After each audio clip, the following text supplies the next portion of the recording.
Bonjour, Bonjour, est-ce que vous pourriez vous présenter s'il vous plaît? donc je suis Madame Lemoine-Soisic, enseignant-chercheur à l'Université des Antilles.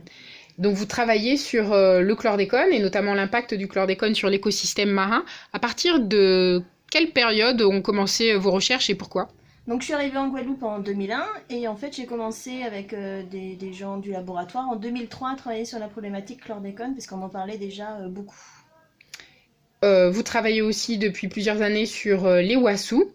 Quelles observations avez-vous pu effectuer concernant leur mécanisme d'accumulation et d'élimination du chlordécone? Donc en fait on a travaillé sur les wassous parce que dans les rivières en fait il s'est avéré que tous les organismes vivant dans les rivières étaient très fortement contaminés et on ne savait pas en fait la voie d'entrée, c'est-à-dire si la chlordécone rentrait par contact, par alimentation, donc il y avait beaucoup d'inconnus. Donc en fait l'avantage du wassou c'est qu'ici il y a une ferme d'élevage qui a pu nous donner 2 ou 3 000 wassous de petite taille identiques et on les a contaminés en milieu contrôlé avec des concentrations connues de chlordécone dans des aquariums.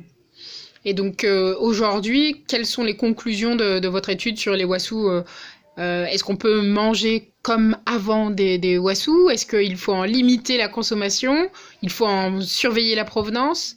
Donc non, mais les wassous, tous les organismes aquatiques de rivière sont très très chargés, mais vraiment très chargés en chlordécone. Donc normalement, il y a des interdictions totales de pêche. En tout cas, il est très fortement déconseillé de manger ce qui vient des rivières. Et sur nos marchés, comme il n'y a pas de système de traçabilité, c'est...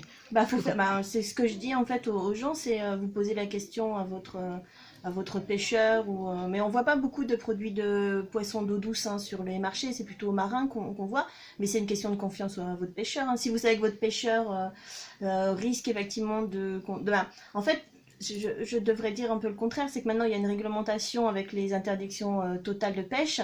Normalement, votre pêcheur, s'il suit la loi, il ne doit pas avoir de poissons contaminés sur ses étals. Donc si vous avez le moindre doute, eh ben, vous changez de pêcheur.